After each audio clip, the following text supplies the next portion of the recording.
100 Ways to Motivate Yourself. Change Your Life Forever. Written by Steve Chandler. Read by the author.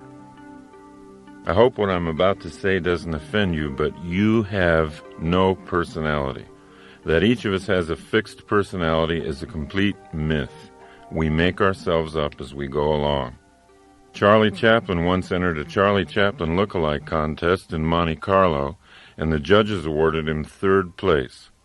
The choices we make for our thinking either motivate us or they don't.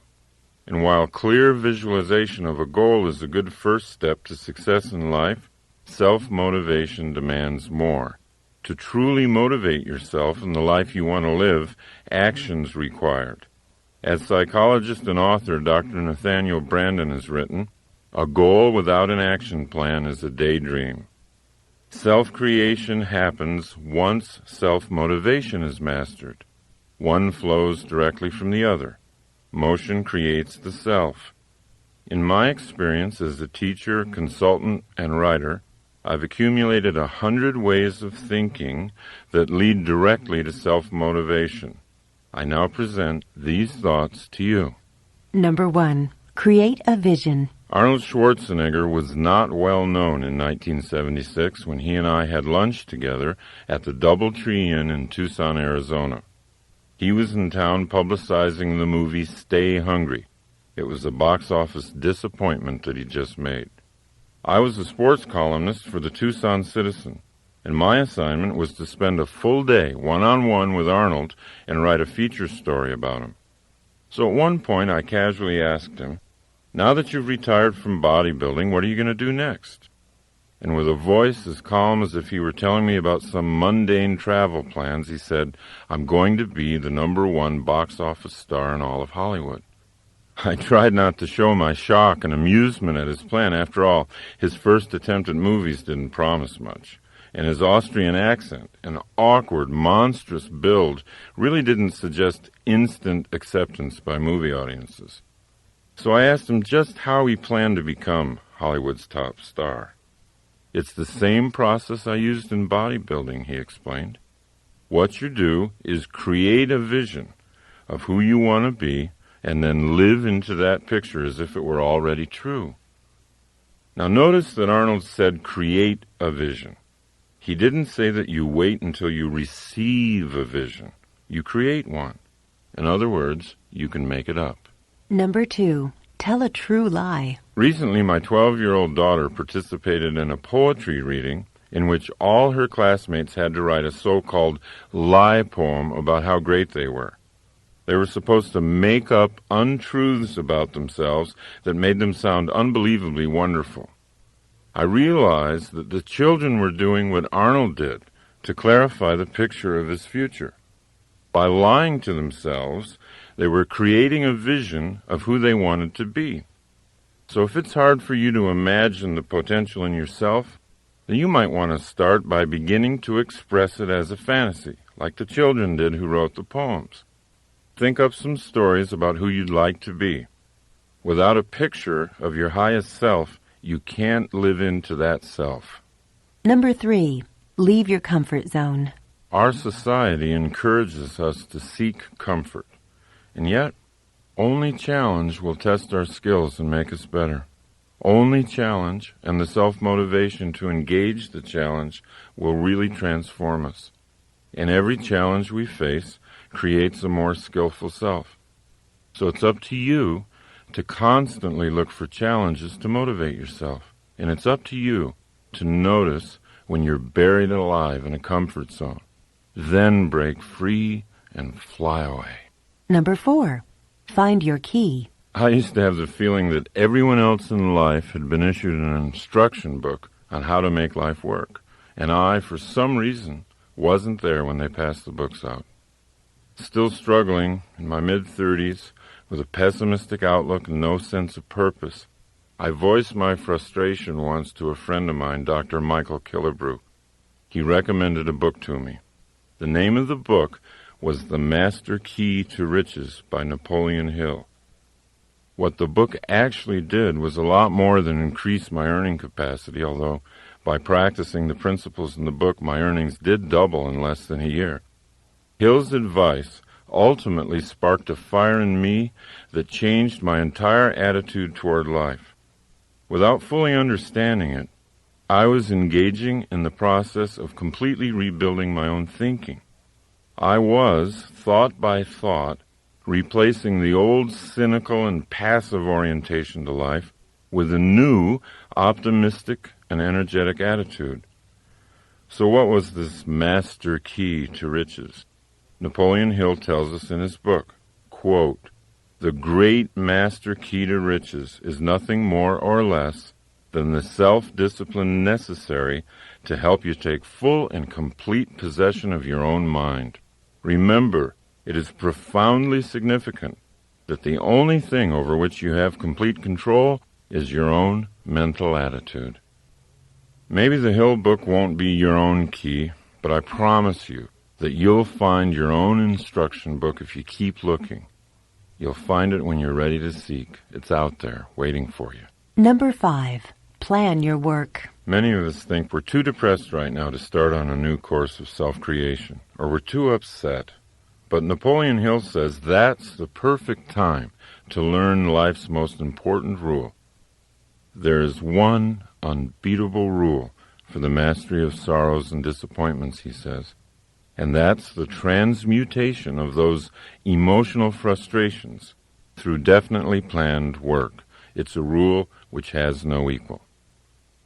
Once we get the picture of who we want to be, definitely planned work is the path to self-motivation. Definitely planned work contains the energy of purpose. 1 hour of planning saves 3 hours of execution. Most of us don't take the time to plan for an hour. We don't understand that it'll be the most productive hour we spend. Instead, we wander into the workplace and react to crises, and ironically, most crises are a result of a failure to plan. Well, it is impossible to work passionately with a sense of purpose and feel depressed at the same time. Successfully planned work will motivate you to do more and more than you ever thought possible.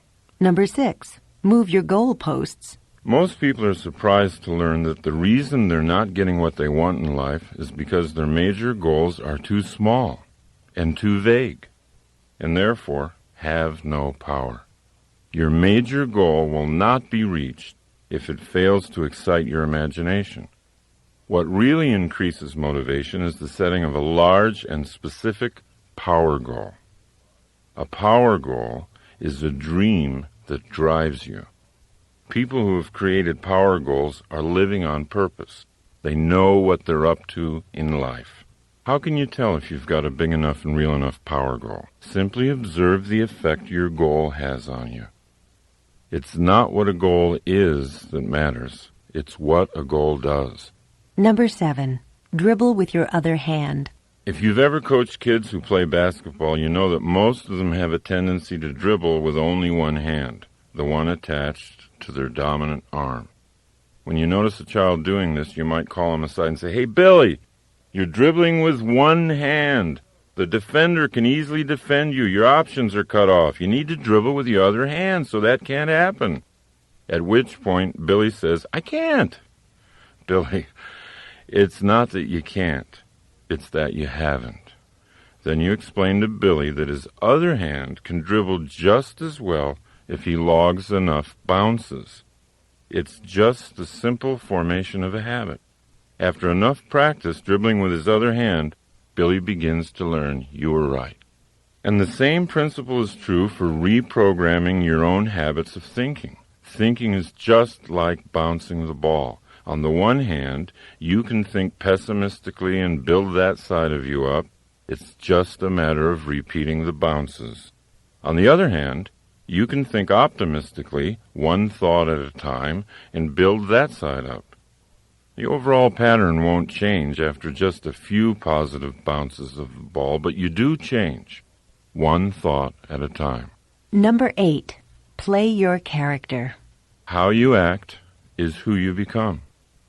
Consider these thoughts from Star Trek's Leonard Nimoy. Quote, "Spock had a big effect on me. I'm so much more Spock-like today than when I first played the part in 1965 that you wouldn't recognize me. I'm not talking about appearance, but thought processes. Doing that character, I learned so much about rational, logical thought that it reshaped my life. Now, just like Spock, we too can gain energy and inspiration by doing the character we want to be. We can become who we act like we are. Number 9. Don't just do something. Sit there. Sit quietly, absolutely alone, for a long time, all by yourself. Completely relax. Don't allow the television or music to distract you. Be with yourself. Observe insights starting to appear. Observe your relationship with yourself starting to get better. Sitting in silence allows your true dream in life to take shape and clarity. In modern, interactive, civilized life today, you're either living your dream or someone else's. And unless you give your dream the time and space it needs to express itself, you'll spend the better part of your life living the dreams of other people. Number 10. Use the right chemicals. Not real drugs, of course. Instead, get into those energizing chemicals already in your system that get activated when you laugh, or sing, or dance, or run, or hug someone. When you're having fun, your body chemistry changes, and you get new surges of motivation and energy. Don't keep trying to go out searching for something that's fun. It's not out there anywhere. It's inside yourself. If you can't immediately see the fun in something, find a way to create it. Once you've made a job fun, you've solved the problem of self-motivation. Number 11. Leave high school. Most of us think we're stuck in high school forever. Before high school, in our earlier and more carefree childhoods, we were creative dreamers, filled with a boundless sense of energy and wonder. But in high school, something got turned around. We began fearing what others were thinking of us. All of a sudden, our mission in life became not to be embarrassed. We were afraid to look bad, and so we made it a point not to take risks. Most people end up designing their lives based on what other people might be thinking of them. But we can leave that habit behind. As Emerson asked, why should the way I feel depend on the thoughts in someone else's head? Number 12. Lose face. You can create a self that doesn't care that much what people think. You can motivate yourself by leaving the painful self-consciousness of high school behind. The actor René Auberjonois said, "Show me a guy who's afraid to look bad, and I'll show you a guy you can beat every time." Number 13. Sing without feeling. Become a performer. Act like you already feel like you want to feel. American philosopher William James put it very clearly. We do not sing because we are happy. We're happy because we sing.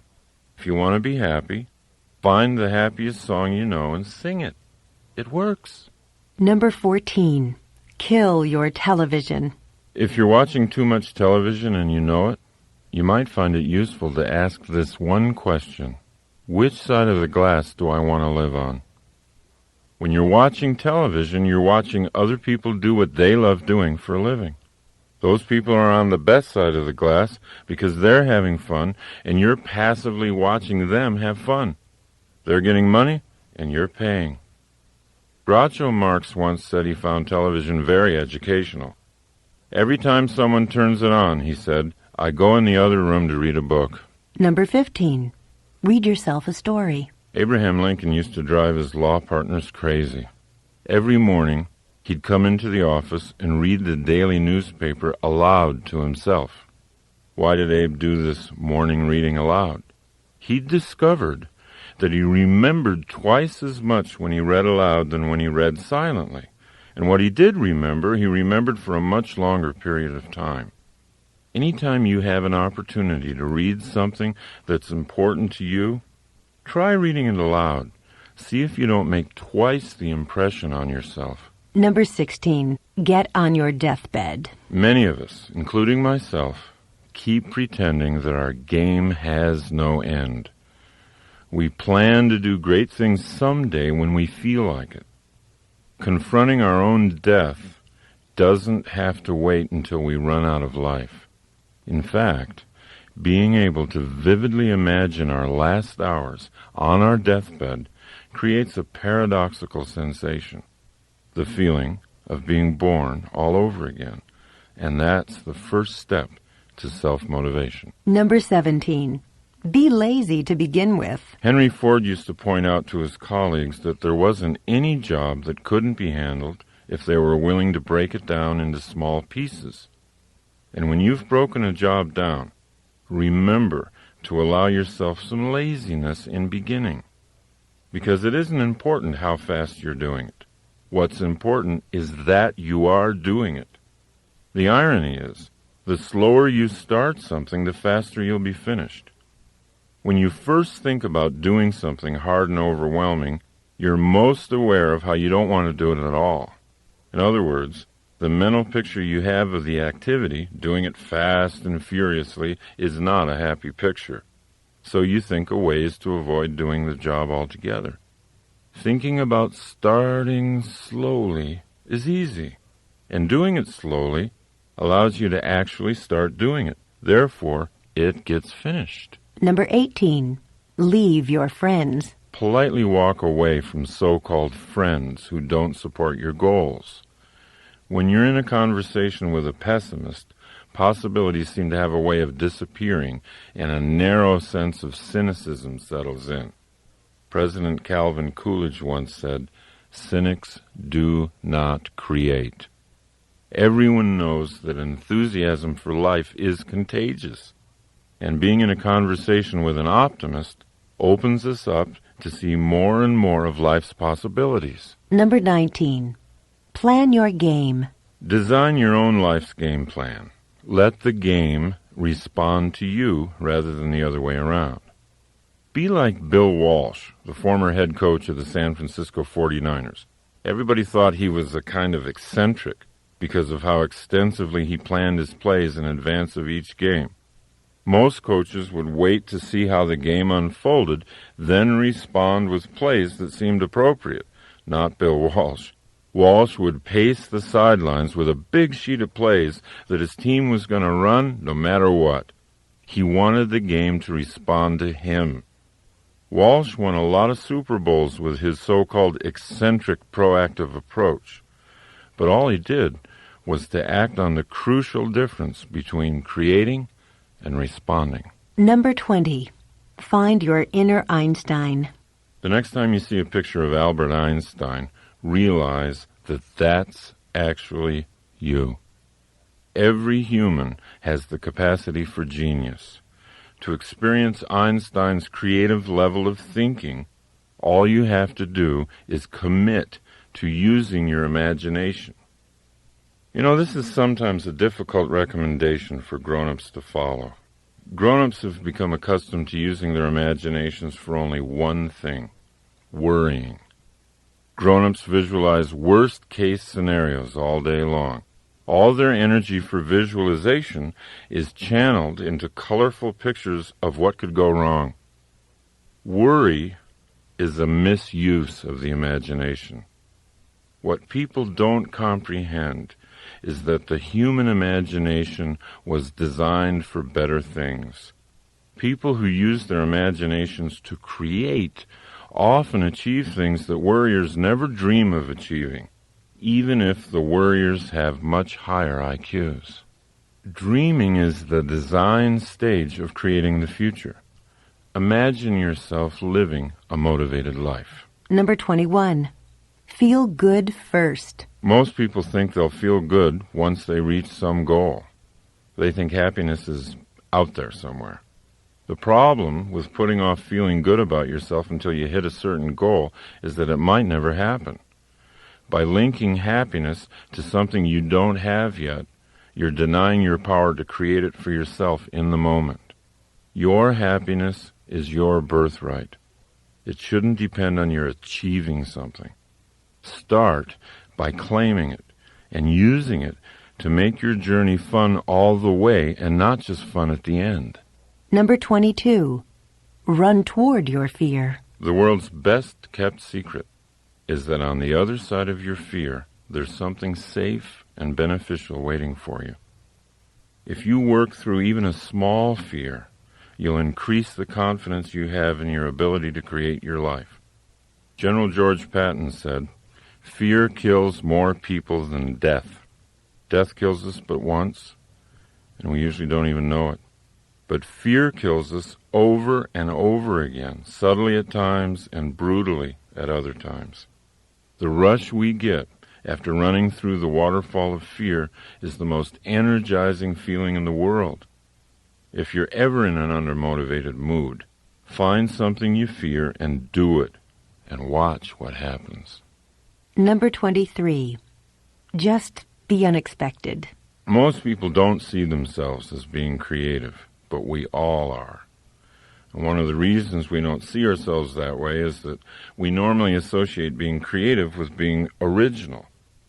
But creativity has nothing to do with originality, and it has everything to do with simply being unexpected.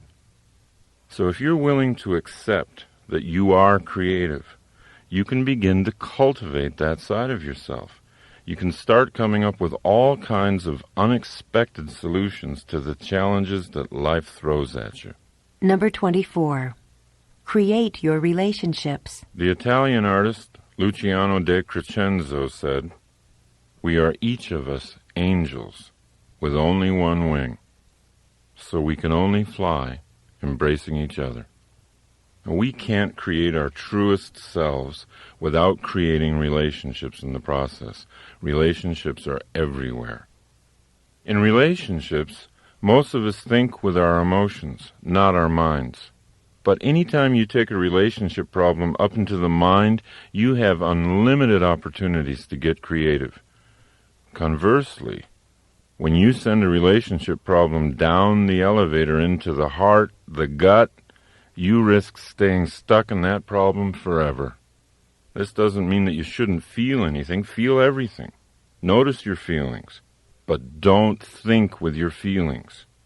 When there's a relationship problem to be solved, travel up the ladder to the most creative you.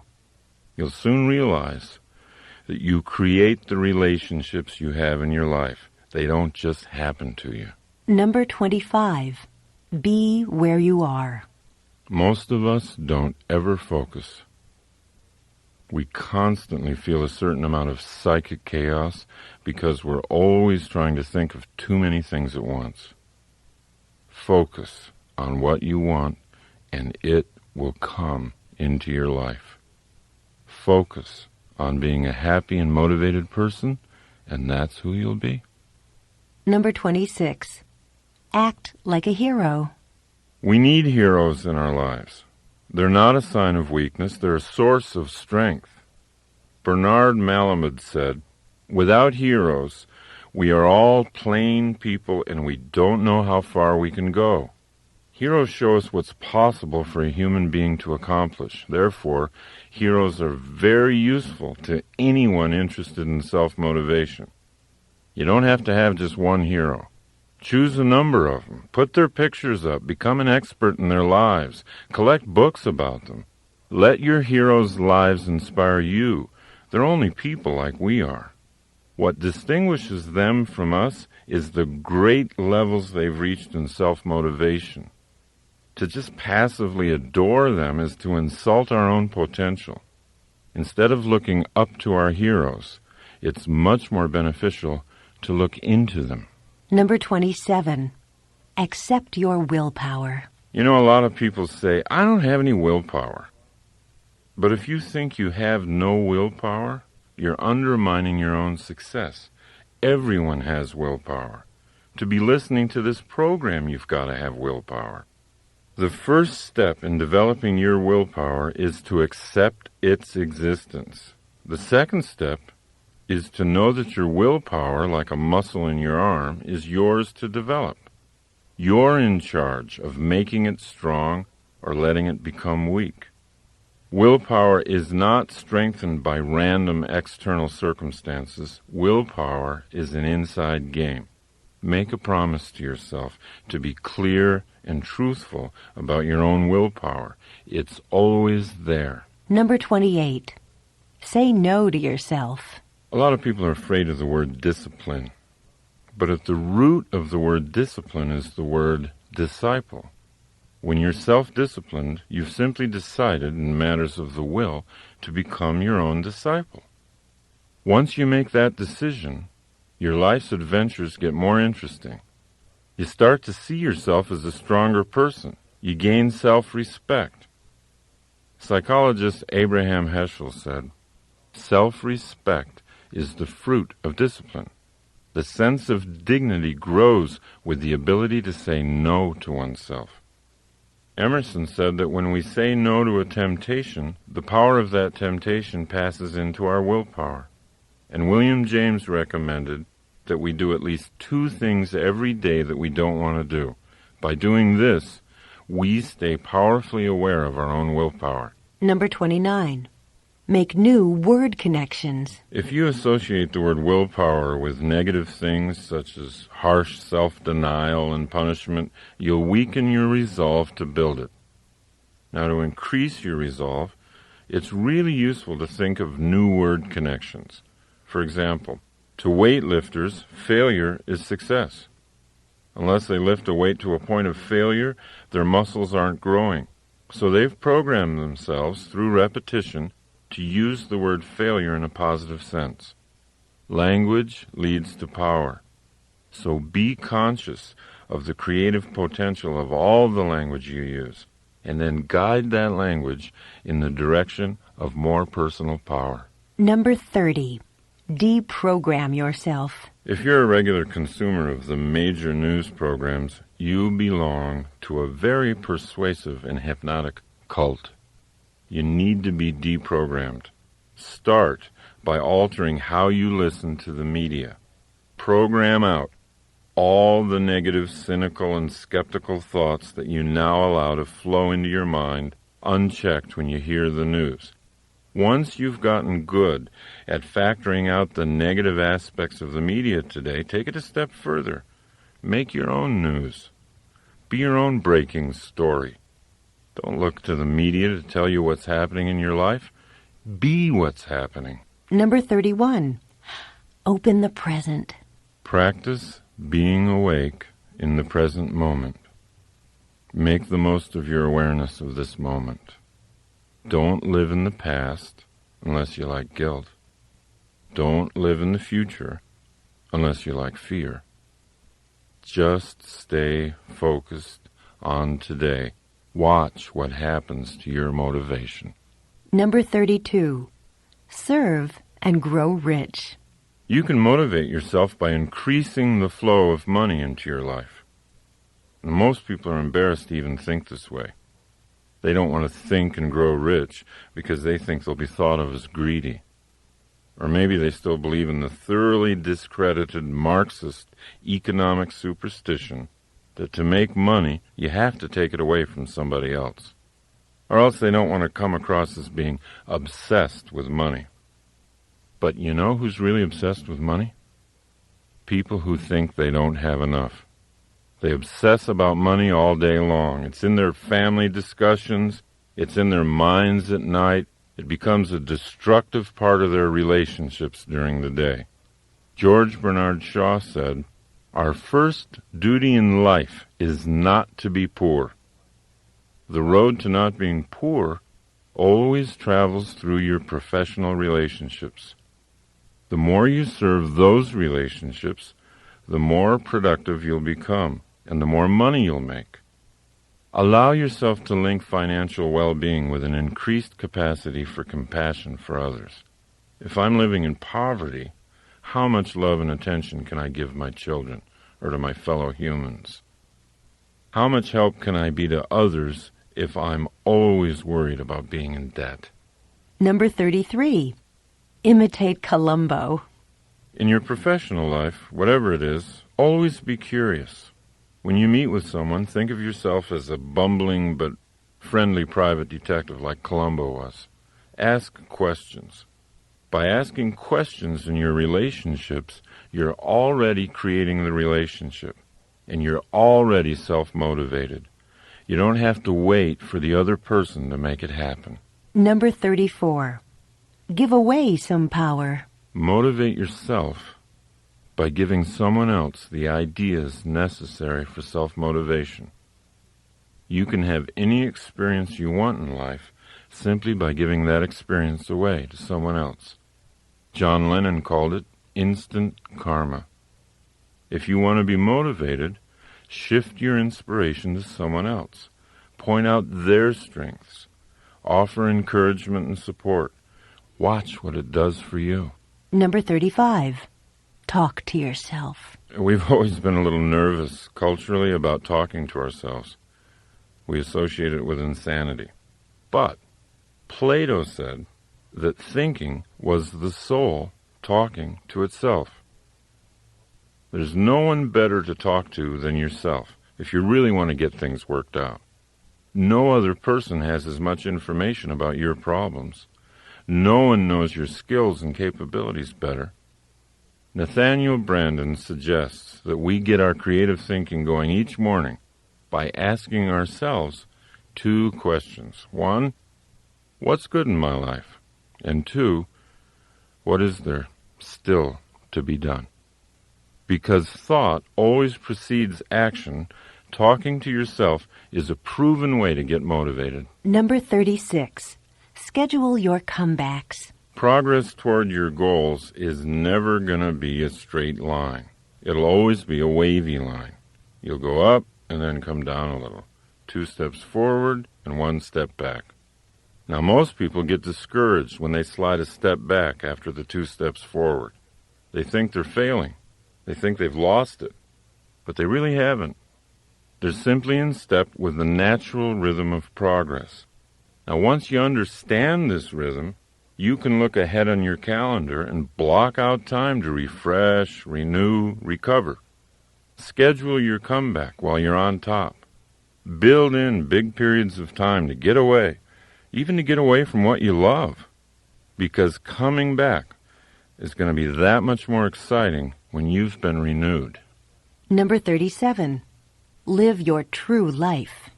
The psychologist David Viscott wrote, "When you say you fear death, you're really saying that you fear you've not lived your true life.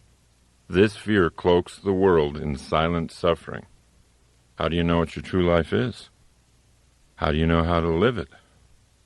First, find out what makes you happy, and then start doing that. Now, if writing makes you happy and you're not writing for a living, you might want to start up a company newsletter. When I first realized that speaking and teaching made me happy, I started a free weekly workshop. I didn't just wait until something was offered to me. There's no goal better than this one, to know as you lie in your deathbed that you lived your true life.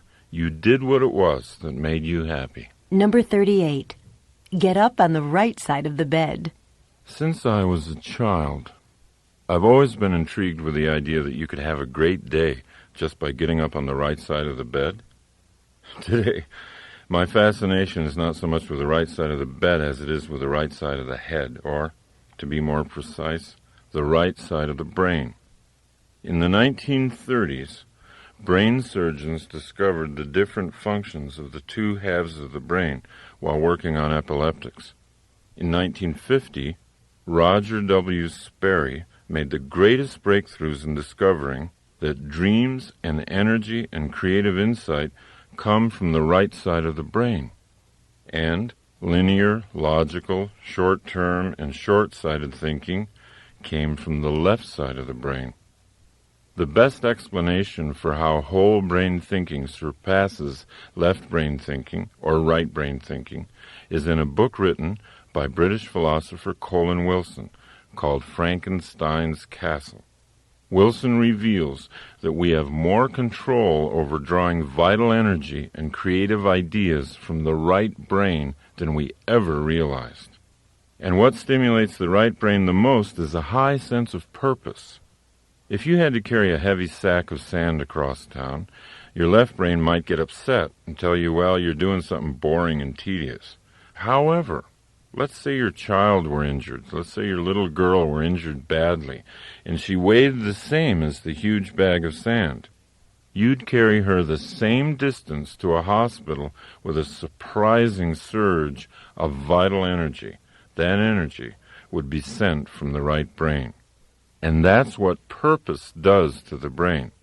Self-motivation increases when the left brain gets good at telling the right brain what to do. Number 39. Use your magic machine. Most people wait for an external crisis. A threatened bankruptcy or an attack on the street or the burning down of their home or an unwanted divorce to finally kick in their whole brain thinking. But that leads to a life of reaction rather than creation. The 3 best ways to activate whole brain thinking are through goal setting, joyful work, and revitalizing play. So rather than wait for some external crisis to appear, you can create an internal challenge of your own. Goals and games. Goals and games motivate you more than anything else in the world. Number 40. Get your stars out. Terry Hill, the New York writer, has been a friend of mine since the 6th grade, and he gives lectures and seminars on creativity. His advice to his audiences on the subject of creativity is from J.D. Salinger, and that is, make sure you get your stars out. And this is another way of saying, let the universe that is in you shine freely. Don't try too hard to force things. Just get your stars out and let them shine. Number 41. Be a finisher. Do you want to know where fatigue really comes from? It doesn't come from working too hard. All the research shows that fatigue comes from not finishing your work. William James once wrote, "Nothing is so fatiguing as the hanging on of an uncompleted task." I was giving a self-motivation seminar recently.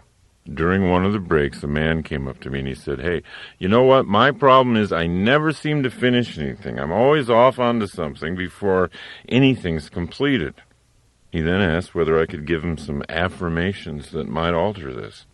So I said, "Do you think affirmations are what you need? I mean, if you had to learn to use a computer, could you do it by sitting on your couch and repeating the affirmation, 'I know how to use a computer. I'm great at using computers. I'm a wizard on a computer'?" He admitted that affirmations would probably have no effect on his ability to use a computer. So the best way to change your belief system is to change the truth about you, I told him. To believe that you're a good finisher, you've got to build a personal record of finishing tasks. He followed my suggestions, and he followed them with great enthusiasm. He bought a notebook, and at the top of the first page he wrote, "Things I've finished." Each day he made a point of setting small tasks and finishing them. Whereas in the past he was inclined to start sweeping his front walk and leave it unfinished when the phone rang, now he let the phone ring so he could finish the job and record it in his notebook. The more things he wrote down, the more confident he became that he really was becoming a finisher. Consider how much more permanent his belief change was than if he tried to do it with affirmations. He could have whispered to himself all night long, "I am a great finisher." But his right brain would have known better. We motivate ourselves by finishing things. Number 42. Invent games. So whatever it is that you have to do, whether it's a major project at work, a huge cleaning job at home, turning it into a game will always bring you higher levels of energy and motivation. Number 43. Interact. There's a huge difference between active relaxation and passive relaxation. Active relaxation refreshes and restores the mind. It keeps it flexible and toned for thinking. Great thinkers have known this secret for a long time. Winston Churchill, for example, used to paint to relax. Albert Einstein played the violin. They could relax one part of the brain while stimulating another. When they returned to workaday pursuits, they were fresher and sharper than ever. Most of us simply deaden the mind in order to relax. We rent mindless videos or read tabloids, we drink, we smoke, we eat until we're foggy and bloated. The problem with this form of relaxation is that it dulls our creativity and it makes it hard to come back into consciousness. But when we find ways to link thinking to recreation, our lives get richer. We become players in the game of life and not just spectators. Number 44. Live a whole life today. John Wooden was the most successful college basketball coach of all time. His UCLA teams won 10 national championships in 12 years. Wooden created a major portion of his coaching and living philosophy from one thought, a single sentence passed on to him by his father when Wooden was a little boy. That thought? Make each day your masterpiece. While other coaches would try to gear their players to some kind of important game in the future, Wooden always focused on today. His practice sessions at UCLA were every bit as important as any championship game. In his philosophy, there was no reason not to make today the proudest day of your life. Today is a microcosm of your entire life. It's your whole life in miniature. You've got eternity in the palm of your hand. Life is now. Life is not later on. And the more we hypnotize ourselves into thinking we have all the time in the world to do what we want to do, the more we sleepwalk and the more we miss life. Number 45. Welcome your problems. Every solution has a problem. You can't have one without the other. So why do we say that we hate problems? Why do we claim to want a hassle-free existence? Deep down, where our wisdom lives, we know that problems are not to be feared. Problems are simply tough games for the athletes of the mind, and true athletes always want to get a game going. If you learn to love the opportunities your problems present, then your motivational energy will always rise. Every solution has a problem. Number 46. Drive a library. One of the greatest opportunities for motivating yourself today lies in the way you use your drive time. With the huge variety of audio tapes now available, you can use your time on the road to educate and motivate yourself at the same time. Maybe that's where you're listening to this tape right now. If we leave what we think about to chance, or to an R-rated rock disc jockey, then we lose a large measure of control over our own minds. Audio cassette learning is one of the surest ways to reprogram your subconscious mind. It's one of the best ways to design an action-oriented belief system, the kind you need to inspire ongoing self-motivation. Number 47. Rewind your thoughts. Perhaps you've noted some idea in this program or some recent book you've read that you want to hold on to. Even a single phrase, if you place it prominently in your home or in your office, can have a huge impact on your life. So write things down. Put things up. Write down what motivates you and put it up where you can see it. Number 48. Make yourself up. One of the ways to get started creating goals and action plans is just make them up like you did as a kid. Think of creating in simpler terms than that. Think of it as something that all humans do very easily. The French physician Émile Coué said, "Always think of what you have to do as easy, and it will be." Number 49. Get small. Most people participating in the free enterprise system have become thoroughly convinced of the power of setting large and specific long-range goals for themselves. Career goals, yearly goals, and monthly performance goals are always on the mind of a person with ambition. But many people overlook altogether the power of small goals. Goals set during the day that give energy to the day and a sense of achieving a lot of small wins along the way. By increasing your conscious use of small objectives, you'll see the larger objectives coming into reality much faster than you thought they would. Number 50. Get out of the box. All of us tend to look at our challenges from inside a box. We take what we've done in the past and put it in front of our eyes and then try to envision what we call the future. But you see, that restricts our future. With that kind of restricted view, the best the future could possibly be is a new and better past. Great motivational energy occurs when we get out of that box and realize that the possibilities for creative ideas are infinite. To create the best possible future for yourself, don't try to look at it through a box containing your own past.